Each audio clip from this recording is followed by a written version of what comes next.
How's it going, guys? It's K-Dog's Kennel coming at you on YouTube with another pro wrestling review. And I kind of went off the rails a little bit. The last one I did, SummerSlam 1994. And I came across a couple just random podcasts where they were ranking WrestleManias. And it seemed like the one they rated the worst was WrestleMania 9. And my first thought was, maybe I'll do that one just because what was so bad about it? I, honest to God, haven't watched WrestleMania 9 in a number of years. I mean, this was 1993. And after watching it, I mean, this is literally about 4 days worth of notes I've taken down between my work schedule and my streaming schedule and whatnot. And it's pretty bad. I mean, WrestleMania 9 kind of sucks. And I mean, we're going to go into detail here as to why I think that. But yeah, this was really disappointing coming off of a really, really good Royal Rumble event that year. And then to lay such a stinker at their biggest event of the year was really heartbreaking. But, you know, we'll talk a little bit about what went wrong in this event. So if I sound a little weird, getting over a head cold.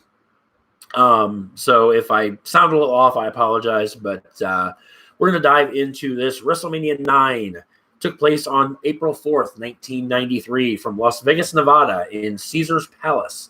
The first outdoor, if you include WrestleMania 3, but it was kind of cool. They made like a makeshift Caesar's Palace, held that outdoors. And the first thing is that we have Gorilla Monsoon kicking off the show in a toga. Actually looks like he almost looked like an unmade bed, to be perfectly honest with you. But he calls WrestleMania 9 the world's largest toga party, welcomes us to the event, and then introduces a very familiar face in the pro wrestling world. Sorry, I'm going to pop up on one of my other monitors. He introduces the newest addition to the WWE broadcasting team, the legendary Jim Ross. This was JR's debut event in the WWE. It's a shame that he had to call such a stinker of an event, but it was so good to see JR come to the WWE. And Jim Ross is excited. It's his first WrestleMania. It's his first pay-per-view, WWE pay-per-view event. He's excited about wearing a toga, and he's really excited because he's standing next to a Centurion, and he breaks down the double main event that we're going to see tonight. The main event featuring WWE Champion Bret the Hitman Hart against Yokozuna, who won the Royal Rumble in January to earn this shot.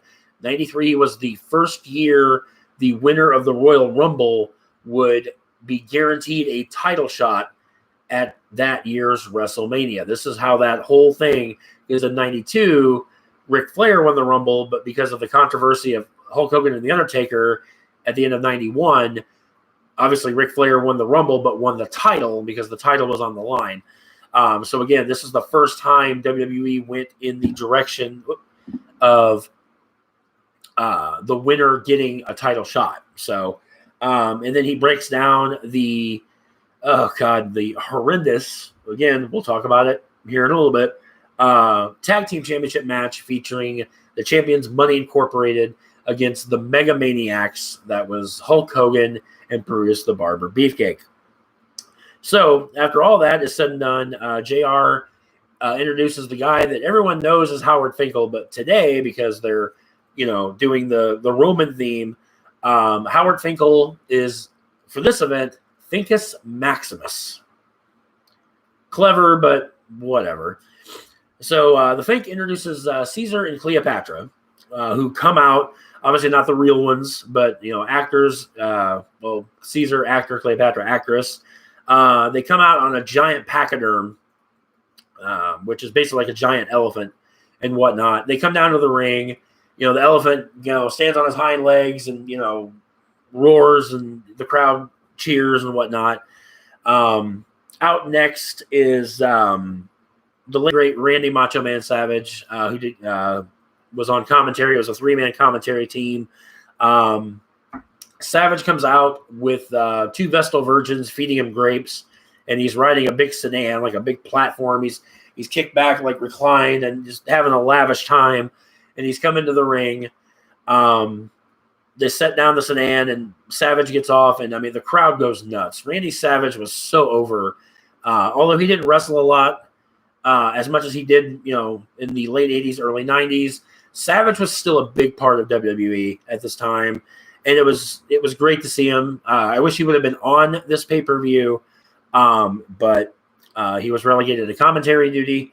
But nonetheless, he's out there. He joins JR. And then out comes Bobby the Brain Heenan, another icon, one of my all-time favorite personalities in pro wrestling. And Bobby Heenan is coming out on a camel. And not only is he coming out on a camel, he's riding the camel backwards. And Heenan is terrified. He's yelling, "Get him off the camel!" And somebody stop this camel. And it's just great. The camel kind of, dips down to let him off, and Heenan gets off the camel at ringside, and then he kind of falls over, and as he's trying to get up, Randy Savage goes up to Heenan and lifts his toga up. You can see his underwear, and Savage is giving a thumbs up, and it on camera it was just hilarious just to see Savage's smile and his little goofy thumbs up. So now that the three-man commentary team is in place, now we're ready to start the action. And we start off with the Intercontinental Championship on the line.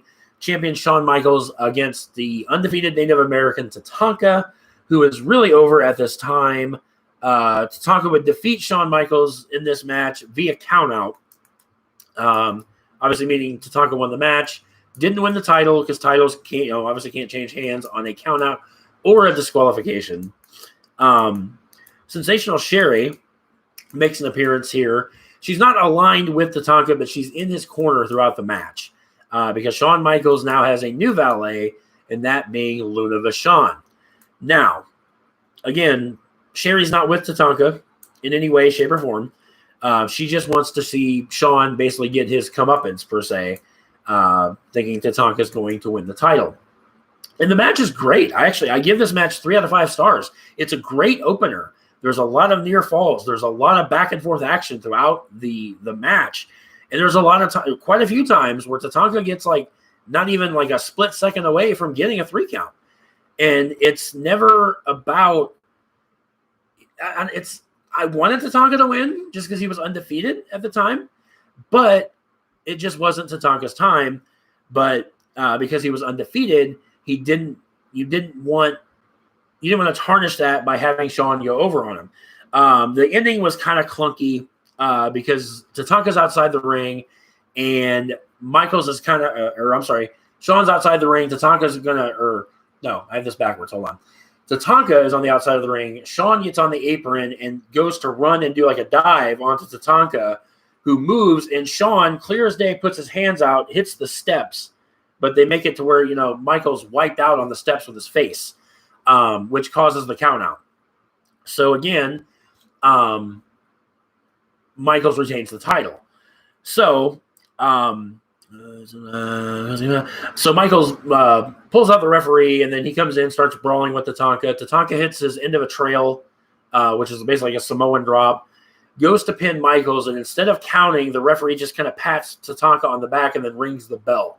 So the ending of the match was a little clunky because there was no real clear direction that Michaels was counted out until they announced it. So Michaels leaves with the belt. He's patting his shoulder, the belt on his shoulder, because he's walking out the champion. And Sherry's, standing on the apron, clapping, applauding him. Well, Luna Vachon's still lurking on the outside of the ring. Luna comes up, grabs Sherry by the leg, pulls her off the apron, and proceeds to beat the shit out of her. Basically picks her up, slams her out on the outside of the ring, and just starts kicking the crap out of her ribs. I don't recall if anything ever came out of that, that whole feud, but she beats the piss out of Sherry and leaves her laying. And so Tatanka goes outside, helps her to the back. And then we move on to the next segment, which is backstage. B.G. Nokerlund is interviewing the Steiner brothers, Rick and Scott. Scott Steiner says they're extremely happy because it's their first WrestleMania and they want to make it a memorable one. So that leads into their tag team match where the Steiner brothers would defeat the Head Shrinkers after Scott Steiner pins Samu after hitting an absolutely wicked Frankensteiner. I love the ending of this match just because Samu took the Frankensteiner like a champ. This is another really good match. I gave this one another 3 out of 5 stars for it because it's a great tag match. Again, a lot of back and forth. There is a cringeworthy spot in the match where Scott is on the outside of the ring and Afa has a bamboo cane of some sorts, and he just cracks the back of Scott Steiner, and you can just hear the sound, and it just makes you cringe just, that he took that bump. But and then the Head Shrinkers would work over Scott for a while before Scott would make the hot tag. And then all 4 men would eventually get into the ring. Then, as I said, Scott would hit the Frankensteiner on a Samu for the win. So 2 matches in, you're like, how is this the worst WrestleMania? Like, how? But there's other matches, and this is where WrestleMania 9 starts getting bad. So flipping over. Melissa Hernandez, how's it going? Welcome in. So backstage, Mean Gene is now interviewing Doink the Clown, who during the course of the last match, Doink desecrates a bust of Julius Caesar by painting his face to look like Doink. Doink, in my opinion, Doink was a great heel. The worst thing they did with Doink the Clown was turn him babyface late 1993. I just kind of feel that killed Doink, the character, because Matt Bourne, who played Doink, he did so well playing that evil clown. Like, it made people afraid of clowns.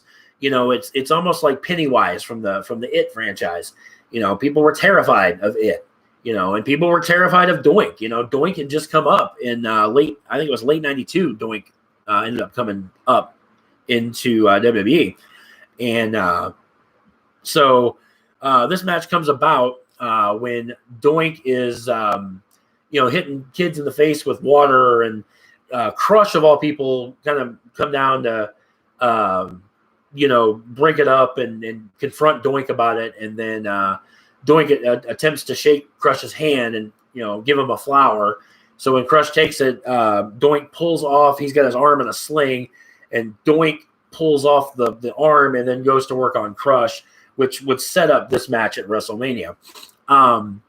Interesting thing to note, during Doink's interview, he mentions that after WrestleMania, Crush might be experiencing double vision. That's going to come into play here in this match, as Doink the Clown beats Crush when a clone Doink hits Crush with a plaster arm cast. This match is absolute crap. I give it a 1 out of 5.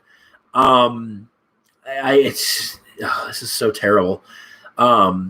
Crush has Doink in the head crusher, the double claw to the sides of the head. The referee gets knocked down in the match, and as Doink is in the seated position, the clone Doink comes in from behind, wallops Crush with the arm. The Doinks come face to face, and they do the arm thing where they lift up their arms, and then they laugh, and they're mirroring each other. And Bobby Heenan's marking out that, oh, this is a great illusion, and Savage and Jim Ross aren't having any other. They're like, oh, this is cheating. This is blah blah blah blah blah. Doink, being a heel, cheats to win. After the match, another referee comes out to explain to the referee that got knocked out that there were 2 Doinks.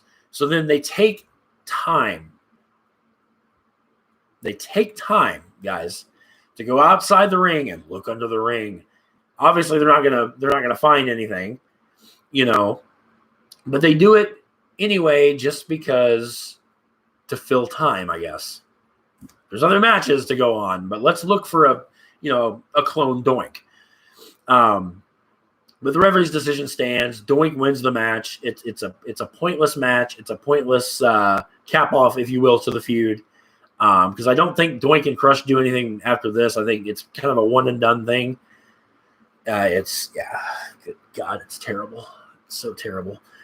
So So Todd Pettengill after the match is out in the crowd, and Todd Pettengill is standing next to a photographer who asks the photographer, "Sir, were there two doinks?" And the photographer starts laughing.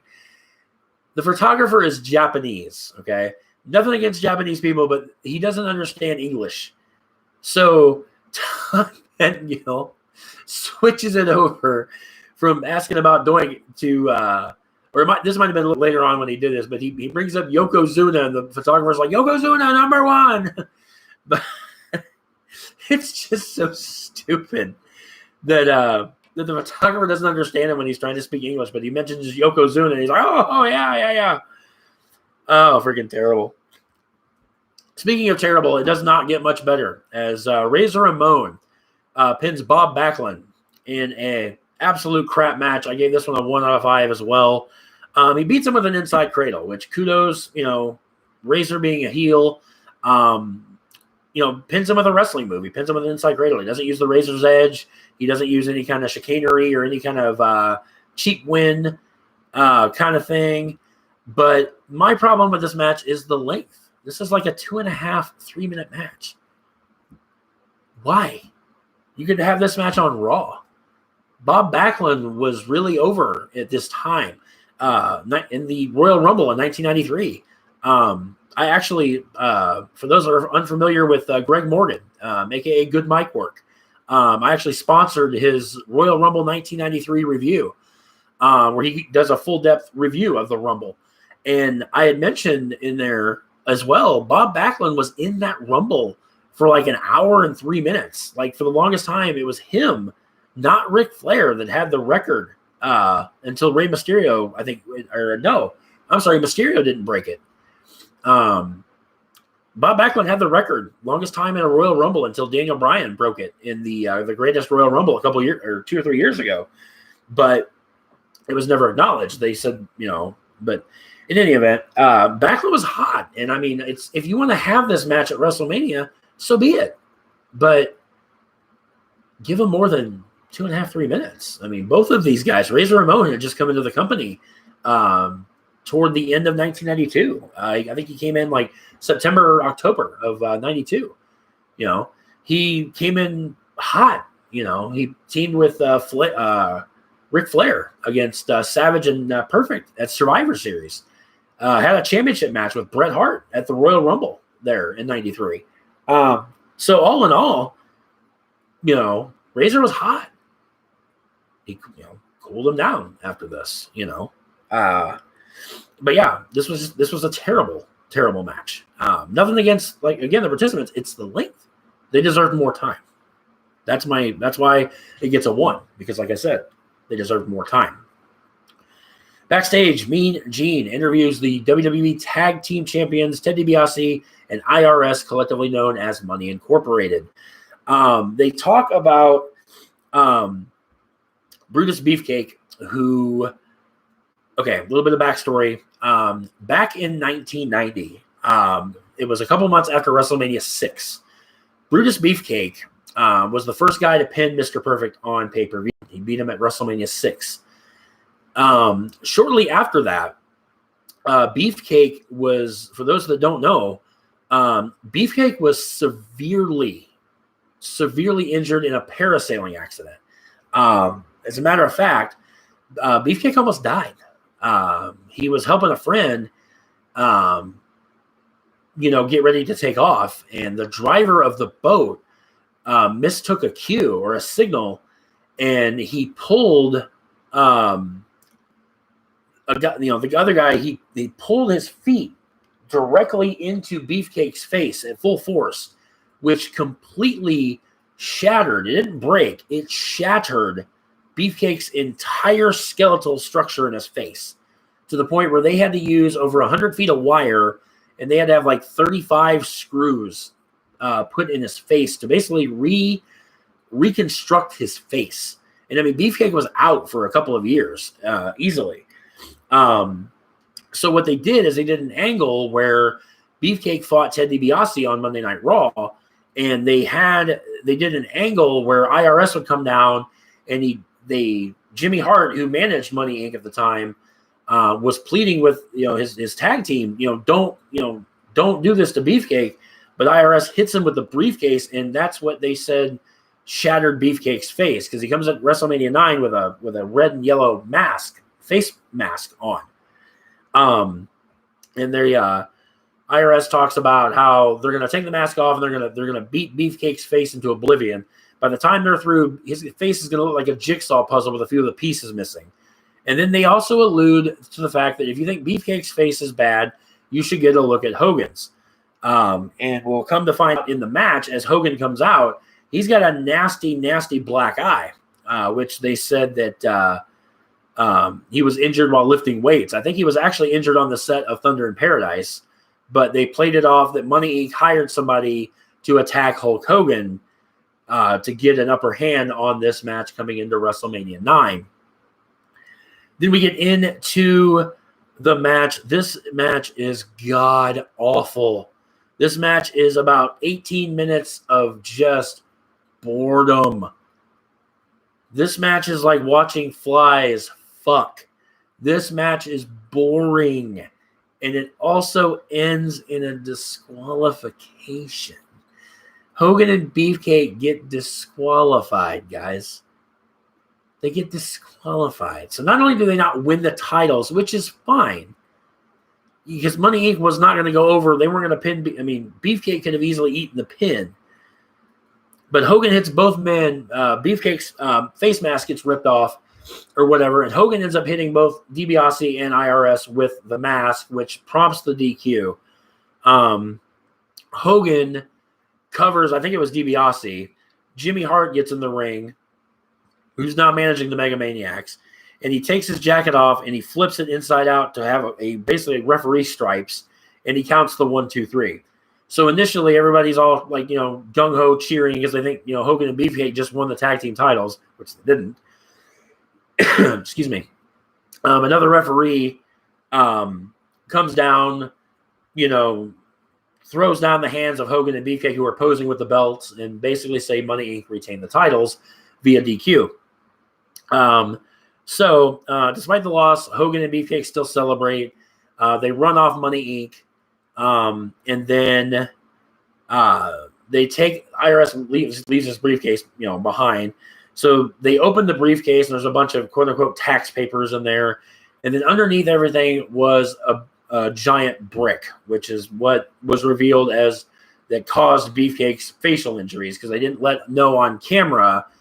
Or they might, I don't know if they ever said on camera that Beefcake had the parasailing accident, but the brick was used to amplify that Beefcake's face got injured, and that's why he wore the mask. But I gave this match 1.5 out of 5. And I think the only reason I gave it that high of a rating is because Hulk Hogan's in the match. But the match was shit.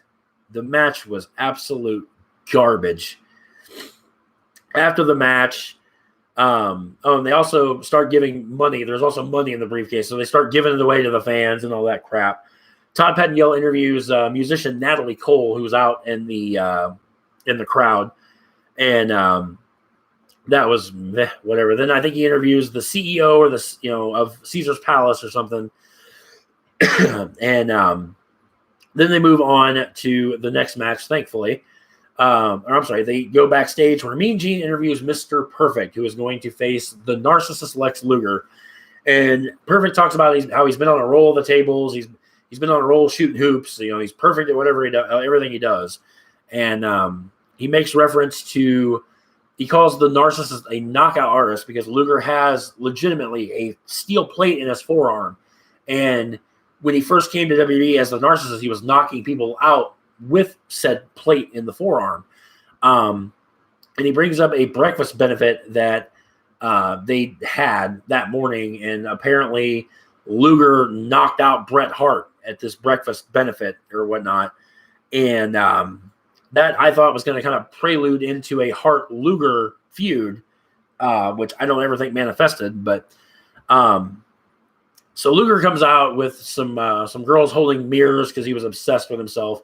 That's what a narcissist is, for those that don't know. A narcissist is basically somebody that loves themselves, that's in love with themselves, pretty much. And Perfect comes out, And they have a decent match. Luger beats Mr. Perfect with a backslide, which I gave this match a 2 out of 5. And the reason I gave it a 2 out of 5 is because the ending of the match itself is clunky here and there, but the ending killed me because Luger wins with a backslide for one. But the minute like Luger drops to his knees and then Perfect's feet, come up over the middle rope. So his feet are between the middle rope and the top rope. Clear as day, a rope break. Referee pays it no mind. 1, 2, 3. The match is over. What the fuck, man? What? Why? Why have it end that way? Have Luger cheat to win. He's a heel. Why not? Match ends. Perfect is, complaining to the referee because his feet were legitimately in the ropes. Perfect, bam, gets knocked out. Luger hits him with the forearm, lays him out flat. So Perfect finally comes to, and he's doing this, because basically he's going to go after Luger because he knocked him out with that forearm. So Perfect goes backstage, and Luger is backstage talking to Shawn Michaels out in like the garage area, and he starts beating the shit out of Luger, and then Michaels gets involved. Shawn comes up and knees him in the back and hits him with a garbage can, which would set up the Perfect Michaels match for the Intercontinental title at SummerSlam, which that was a shit match in its own right, but that's a video for another time. And yeah, it's nothing to write home about. The fact that Perfect had his feet in the ropes is what ruined it. But in any event, Hulk Hogan is being interviewed by Mean Gene Okerlund backstage, and basically he wishes Bret Hart luck. Bret Hart's his friend, and he wants to wish Bret luck. But he says, whoever wins the match, either it be Bret or he refers to Yoko as the Jap. But he said, I want the first shot at the winner. Preluding. If you've seen this event, you know what I'm driving at. But anyway. Next up, oh God, speaking of clunky and just ridiculous, and I hate to do this to The Undertaker. The Undertaker defeats Giant Gonzalez via disqualification in a dud. I gave this match a 0 out of 5. How did we get here? So The Undertaker over the summer of 1992 feuded with Kamala. He beat him at SummerSlam, and then he beat him again in a casket match at the Survivor Series, where the casket match kind of ruined Kamala because shortly after the casket match, Kamala turned babyface. And Harvey Wippleman, who was Kamala's manager, blamed The Undertaker for ruining him because of that. And so at the Royal Rumble, Giant Gonzalez, a.k.a. El Gigante from WCW, was brought in as Harvey Wippleman's hired gun, per se. And Giant Gonzalez debuted at the Royal Rumble, eliminated The Undertaker, and thus setting up this match.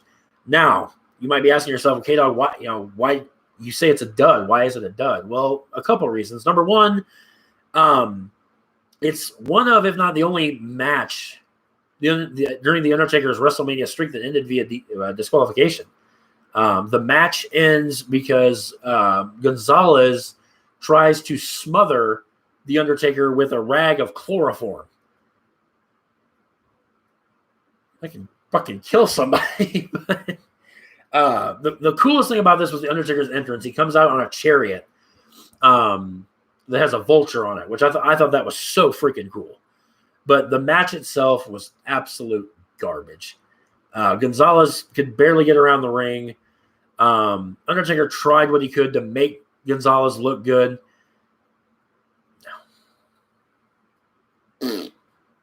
Dud match. Taker wins. He gets chloroform. They carry him out on a stretcher, and then the bell tolls, and he ends up coming out and then driving Gonzalez away, and then he celebrates his lackluster victory, if you want to call it that. So, but now it is time for the main event. Well, one of the main events, if you will, featuring the WWE Championship on the line. Bret Hart against Yokozuna. And in the main event, Yokozuna would defeat WWE Champion Bret the Hitman Hart to win the title after Mr. Fuji throws salt into Bret Hart's eyes while Yoko is locked in the sharpshooter. I gave this match 1.5 out of 5. You might think that's low for a Bret Hart match, and it is. And I hate that it's that low. But number one, this match was like 7-8 minutes long, for one. Despite at King of the Ring 93, Mr. Fuji's like, oh, for what's about to happen with Hogan, Hogan beats my man Yokozuna, who had a hard 30-minute match plus with Bret. He fucking didn't. He had an 8-minute match with Bret, but the Hogan thing we'll get to in a minute. But Bret does do really well with Yoko. Yoko, for as big as he was, to move around the ring the way he did was very impressive, especially because, Yoko, God rest his soul, he was well over 500 pounds, and he would just get bigger, as he, over the years. But the rating is so low because of the time of the match. Maybe Yoko couldn't have gone 20 minutes. I don't know, But it gets to the point where Hart puts the sharpshooter on Yoko, barely has it on him, but he has it on. It's legitimately on. And then Fuji goes in, throws the salt, and again, that's perfectly fine. Have Yoko hit a leg drop. Have Yoko hit a splash. Have Yokozuna do something other than just cover him after the salt gets thrown in his eyes. I get it. He was blinded, and that's the way they played it off. Fine.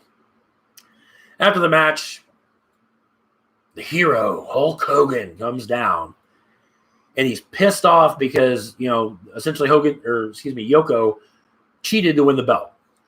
So Mr. Fuji gets on the microphone, calls Hogan a yellow belly, calls him a coward, and basically says that his Yokozuna issues him a challenge.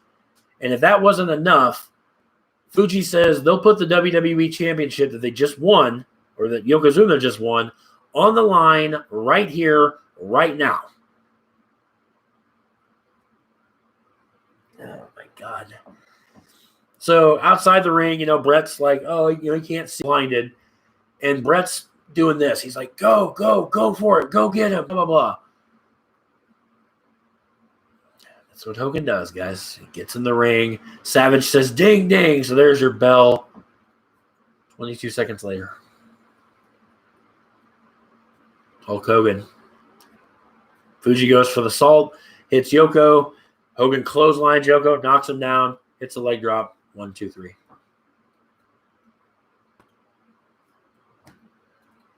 There you go. Hulk Hogan wins the belt. Hulk Hogan closes out WrestleMania IX, winning the WWE Championship.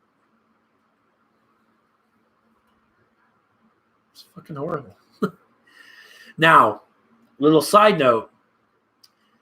The way it was supposed to go down. Okay. Hogan wins the belt at WrestleMania 9.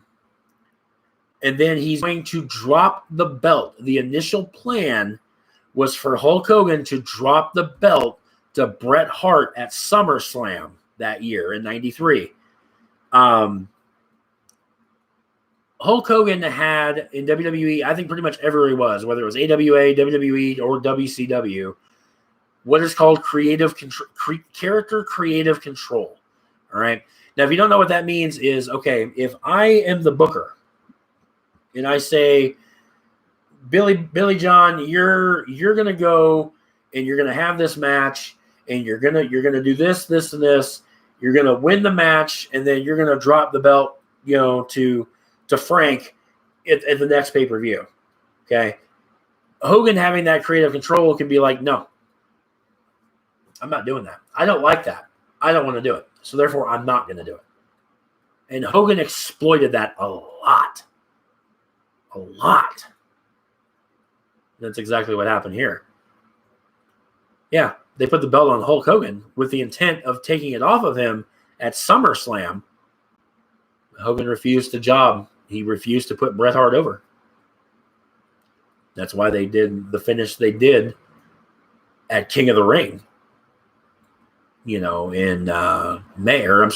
June. Hogan dropped the belt back to Yokozuna because he refused to drop it to Brett at SummerSlam. So there you have WrestleMania 9 in a nutshell. My final grade for WrestleMania 9 is a D-. It starts off hot. Tatanka, Shawn Michaels, a great opening match, a great tag team match between the Steiners and the Head Shrinkers, and then it just goes downhill. Done. And then magnifying it with Hulk Hogan winning the WWE title, it soured the whole thing. But, that's my thoughts on that. So let me know in the comments, guys, what you think of WrestleMania 9. And give me some ideas, guys. What pay-per-views would you guys like me to review? I might come up with just another random one here in the very, very near future, just because I like doing these. I'm a big pro wrestling fan. I'm a big pro wrestling fan in this time frame, like the early 90s, mid-90s, even the late 90s. And then it gets kind of into the 2000s, and it's like, and even today's product is like, what the fuck am I watching? But, in any event, guys, hit the thumbs up, hit the subscribe button, and thank you guys so much for watching. And I will catch you guys in my next video. So take care, guys.